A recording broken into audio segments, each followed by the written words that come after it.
Bonjour tout le monde et bienvenue à la chaîne TechWall. Durant la dernière vidéo, nous avons développé notre fonction qui va convertir une chaîne de Sudoku vers une grille de Sudoku. Donc, nous avons eu ce résultat, convertir chaîne grille, qui dont le but est de convertir la chaîne de Sudoku 81 éléments vers une grille de Sudoku.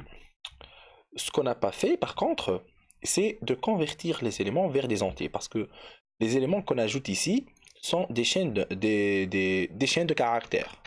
Donc, si on affiche donc, le type de l'élément, on va avoir le résultat suivant. Donc, classe str. Donc, ce qu'on va faire, c'est de convertir les valeurs en entier. Donc, avant d'ajouter l'élément, on va dire élément égale int élément. Int élément, en fait, int, c'est une fonction ou c'est une classe qui prend en paramètre soit une chaîne, soit un entier, et qui va la convertir vers un entier. Donc, par défaut, elle prend par exemple une chaîne ou un décimal et va le convertir vers un entier. Pour plus comprendre le traitement de la fonction int, je vous renvoie vers cette fonction. Maintenant, si on affiche notre string, donc plutôt si on affiche notre matrice, nous allons avoir le résultat. Le même résultat, c'est juste quand maintenant on a des entiers et non pas des caractères. Ce qu'on va faire maintenant,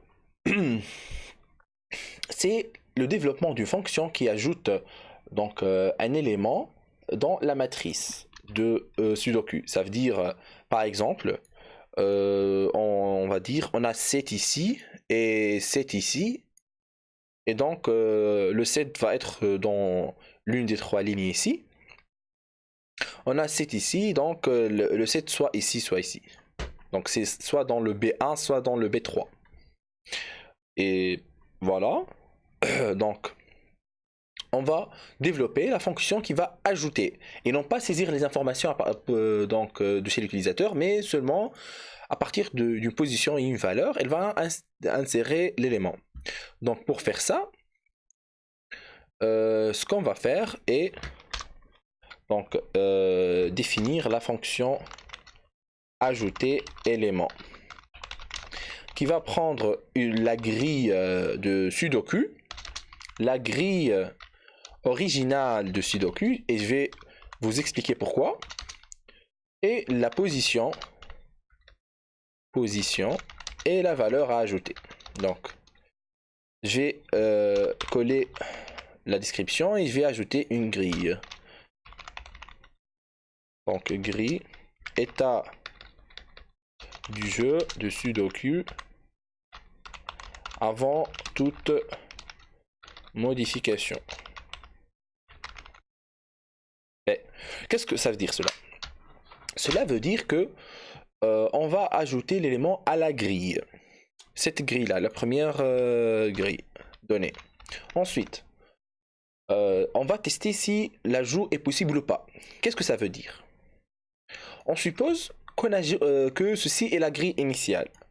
Vous savez qu'on ne peut pas changer les valeurs dans une grille initiale. Pourquoi? Parce que sinon on peut changer n'importe quelle valeur et on va résoudre le Sudoku. Cependant, si on va donc développer un jeu Sudoku fonctionnel, on doit toujours garder les valeurs initiaux.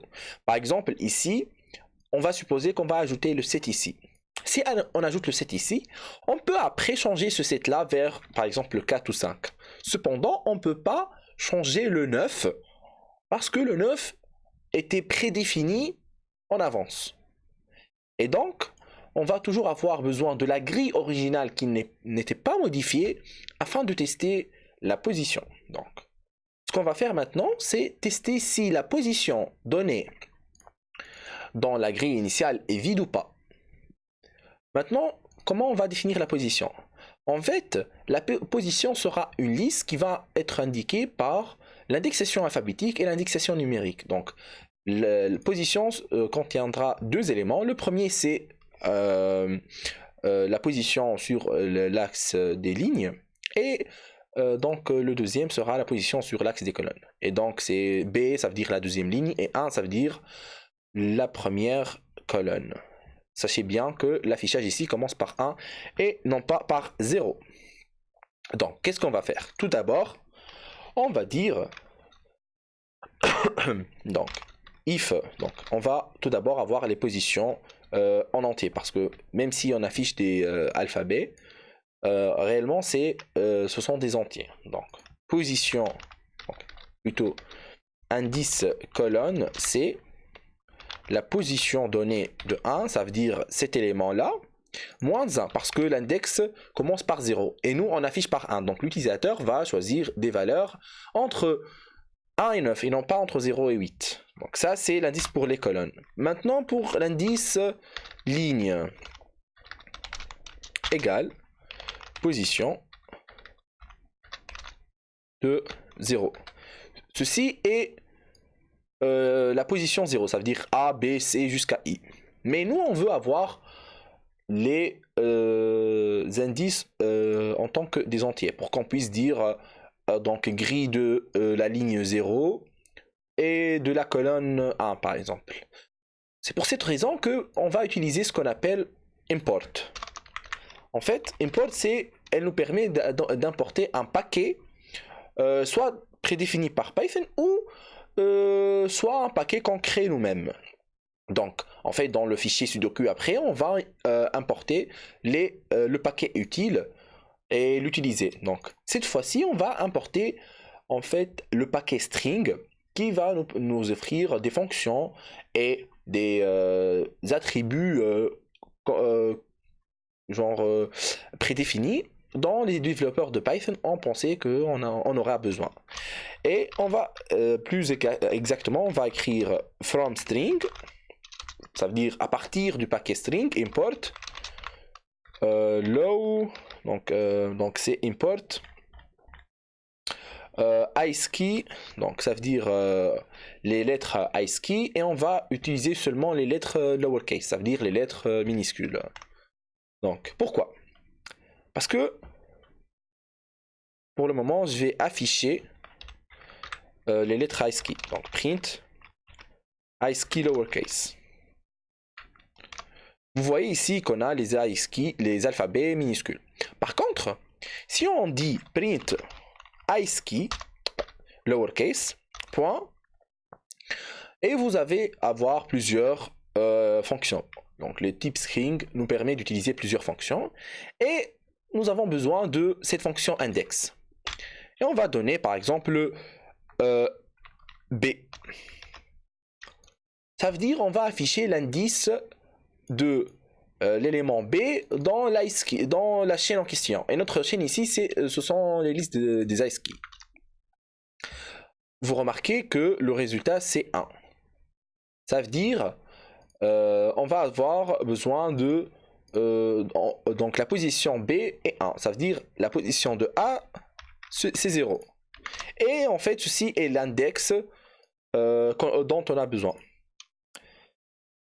Maintenant, si par exemple on donne quelque chose qui n'existe pas dans les lettres, dans l'ensemble des caractères minuscules, on va avoir l'index, une erreur qui nous dit la sous-chaîne n'existe pas. Donc pour nous, on va utiliser des chaînes, c'est sûr qu'elles existent. Voilà. Maintenant, si on nous donne une position par exemple R, par contre R n'est pas dans notre liste des indices ici. L'indice le plus grand c'est I. Et ben on doit avoir une erreur. Ce qu'on va faire maintenant, c'est dire tout d'abord convertir la chaîne indice alphabétique vers indice numérique. Donc on va dire lower, donc pardon, ASCII lowercase.index et on va donner l'indice en question. Maintenant, on va dire si l'indice ligne, donc if indice ligne est supérieur à 0, est supérieur strictement à 9, plutôt à 8, parce que l'indexation commence par 0 et l'indice I c'est équivalent au 8e indice. 9e indice qui est égal à 8. Donc, si l'indice ligne est strictement supérieur à 8, on va retourner false et none. Comme vous voyez ici, on va retourner modifier si la modification a été effectuée ou pas, et la grille. Donc, maintenant, ce qu'on va faire, c'est donc, si ceci n'est pas vrai, donc les indices sont corrects. Et donc, ce qu'on va faire, c'est de tester si l'élément existe ou pas. Donc, maintenant, on va tester si la position est vide ou pas. Tester si la position donnée est disponible. Donc, pour faire ceci, nous allons ajouter, puis nous allons vérifier si la position donc, dans la grille originale et non pas dans la grille donnée est égale à 0. Parce que si l'utilisateur veut changer, par exemple, il met ici 2, ensuite il veut changer ce 2 à 5, on doit permettre ce changement. Par contre, s'il veut changer ce 3 à 8, par exemple, on doit interdire ce changement. Donc, on doit toujours vérifier sur la grille originale. Donc, if grille originale de indice ligne de indice colonne égale à 0, donc je vais définir une variable disponible égale à false et je vais dire donc si l'indice est égal à, la valeur est égale à 0 dans la grille originale, disponible égale à true. Maintenant, si l'élément donc la position est disponible, on va l'ajouter. Donc, sinon on doit retourner false. Donc ce qu'on va faire, c'est on va toujours retourner la grille donnée parce que on l'a pas changé. Maintenant, if not disponible, ça veut dire si la grille n'est pas disponible, parce que disponible contiendra true si la case est disponible. Donc lorsqu'on écrit not disponible, ça veut dire not true, donc false. On va dire return false et grille.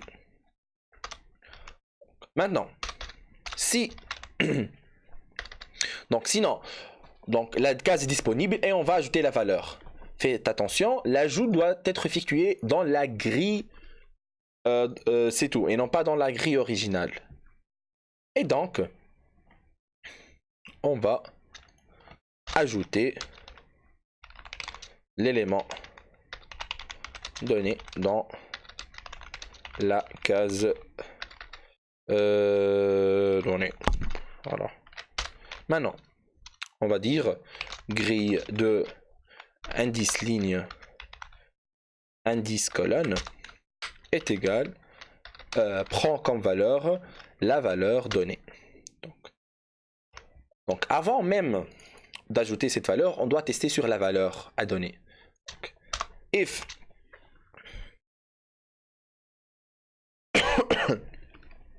donc if valeur avant même tester sur la valeur, donc on va laisser ceci ici et ensuite on va dire tester valeur. On va tester la valeur avant même de tester la disponibilité. Donc si les indices, avant même de tester les indices, si la valeur est erronée, quelle que soit la position donnée, on doit toujours retourner false. Donc tester la valeur. On va dire if valeur not in, et on va dire not in range 0, 9, plutôt 0, 10. Pourquoi? Donc ici, return false et gris. Qu'est-ce que ça veut dire ici? En fait, les valeurs sont entre 0 et 10. La fonction range entre 0 et 10 elle va retourner des indices entre 0 et 9. Ça veut dire 0, 1, 2, 3, 4, 5, 6, 7, 8, 9. Le 10 n'est pas inclus. Donc s'il veut ajouter un nouveau élément de 1 jusqu'à 9, on doit permettre ceci. Par contre, s'il veut ajouter 0, ça veut dire qu'il veut écraser une autre position, eh ben on doit l'accepter. Sinon, s'il donne 10 ou 11 ou moins 1, on doit refuser cet ajout. Donc là, on a testé sur la valeur, c'est bon. Là, on a testé sur les indices, c'est bon.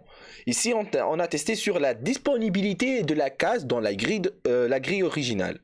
Et là, on va l'ajouter confortablement.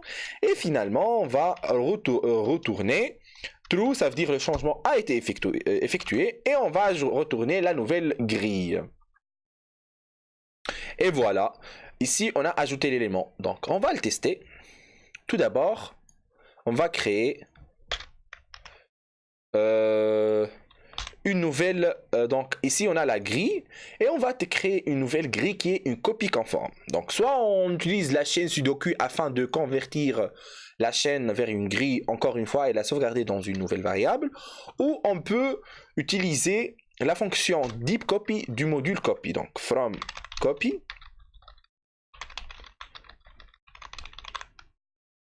import deep copy. Vous remarquez que donc on peut modifier les listes et les éléments d'une liste. Ça veut dire si on a si on fait simplement copy, ça veut dire on va copier la liste, la première liste. Donc je vais afficher rapidement pour comprendre.